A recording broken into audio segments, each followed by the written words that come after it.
Hello, I'm Linda Kincaid. Welcome to Connect the World. We begin with a confirmation from Britain's new Prime Minister, Liz Truss, telling Parliament she will unveil her energy crisis plan Thursday. Households and businesses across the country are desperate for some help with soaring fuel bills. Ms. Truss says she gets it. Take a listen. We can't just deal with today's problem. We can't just put a sticking plaster on it. What we need to do is increase our energy supplies long term. And that is why we will open up more supply in the North Sea, which the Honourable Gentleman has opposed. That is why we will build more nuclear power stations, which the Labour Party didn't do when they were in office. And that is why we will get on with delivering the supply as well as helping people through the winter.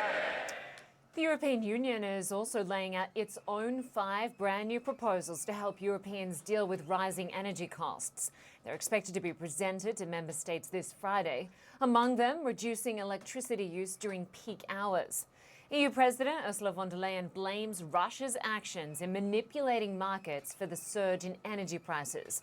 But Russian President Vladimir Putin is firing back. After the pandemic, different challenges arrived that have also been global in nature and pose a danger to the whole world. I'm talking about the West's sanction fever, its brazen and aggressive attempts to force the others how to behave, deprive them of their sovereignty, and force them into submission. So it's all about the energy crisis as Liz Truss faced her first Prime Minister's questions just a short time ago. CNN's Anna Stewart is in our London newsroom and CNN's Nada Bashir is live from outside Downing Street. Good to have you both with us. I want to start with you first, Nada. This is the first full day for Britain's new Prime Minister, batting away calls for a general election. And of course, speaking about her future plans, though not with a great amount of detail. Take us through how she handled the first Prime Minister's question times. Well, that's actually right, Linda. She did outline a few more details around how she plans to tackle the challenges that the country faces. She performed somewhat better than many people had anticipated, but of course we didn't get the full picture of how she plans to really address those challenges. We're still waiting for those details that she plans to outline tomorrow. But of course, this was her first time at the dispatch box as Prime Minister, and we have begun to see more of a clearer ideological divide appearing between the new Prime Minister and her Labour Party opponent Keir Starmer on the matter of taxation. Now, Liz Truss, a proponent of lower taxes for economic growth. Keir Starmer, on the other hand, repeatedly calling for taxes on those larger corporations to be increased, and in particular on those energy firms. And there have been a lot of questions around a potential one-off windfall tax on those energy firms to ease the pressure of the energy crisis. But Liz Truss was very clear in her opposition to that. Take a listen. I am against a windfall tax.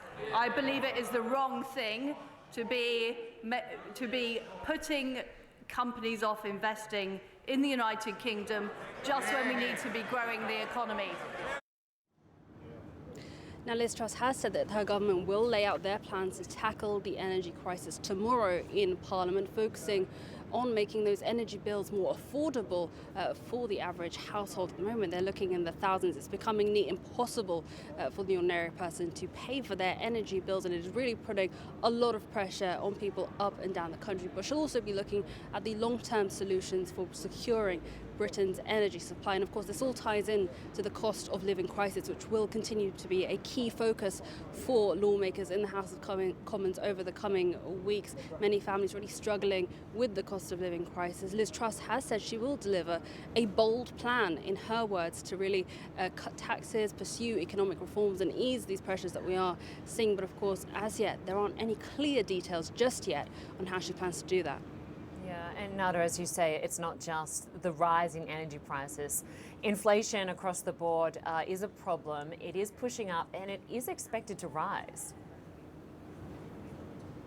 Absolutely. We really are seeing a dire economic situation in the United Kingdom. At this point, inflation just over 10%. But just last week, the investment bank Goldman Sachs projecting inflation to top 22% next year. So these are staggering figures that we are seeing. The cost of living crisis is really spiraling out of control. Liz Truss has a lot on her plate now, a huge responsibility to deliver on the commitments that she made over the course of the campaign trail to find a solution to this crisis that we have been seeing that has long not been solved by Boris Johnson. At this stage, no clear framework, but we did hear from her newly appointed Chancellor, Kwasi Kwarteng, yesterday and this morning, saying the government is finalising its plans for a firm response to the cost of living crisis. He met this morning actually at Downing Street with market and city leaders to discuss the government's plan. Again, no firm details coming from that, but he did say that the cost of living crisis is at the centre of the government's focus, and for many families up and down the country,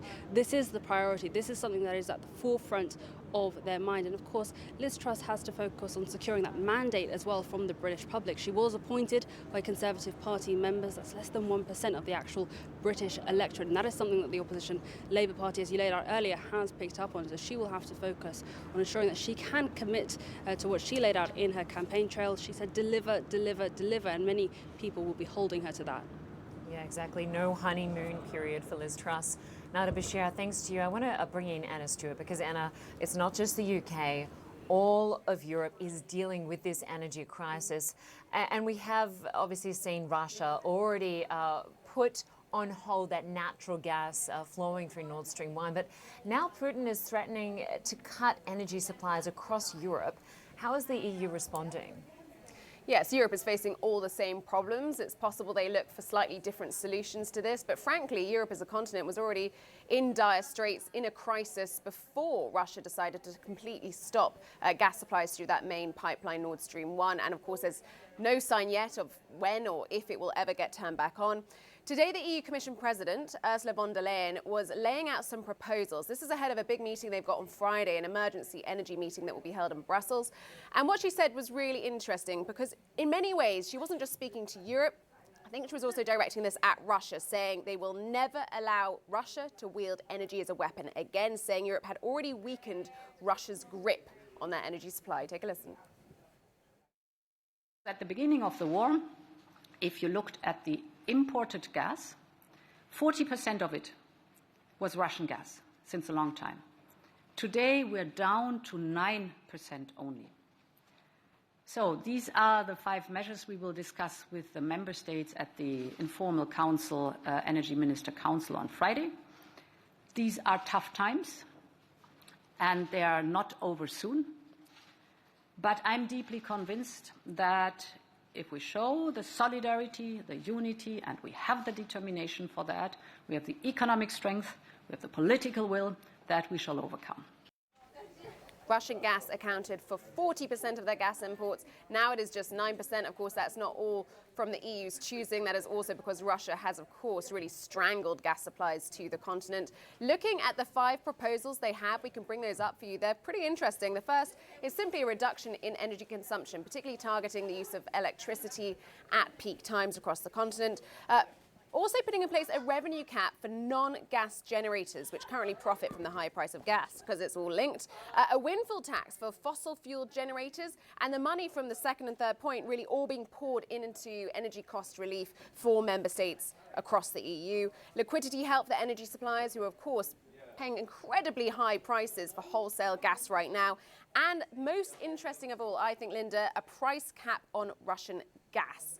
It is a lot for member states to consider coming on Friday. The cap on Russian gas, I think, is interesting because according to President Putin, as you mentioned earlier, any cap on any fossil fuel coming out of Russia will be met with a simple no, and there will be no supplies of gas. So in a way, although the EU is receiving very little gas right now from Russia, if it was to go down the line of a price cap on gas, I think that would literally be the EU accepting that it won't be receiving any more gas from the continent. But all those proposals to be put forward to the member states on Friday. Linda? Yeah, certainly we will be watching that closely Friday.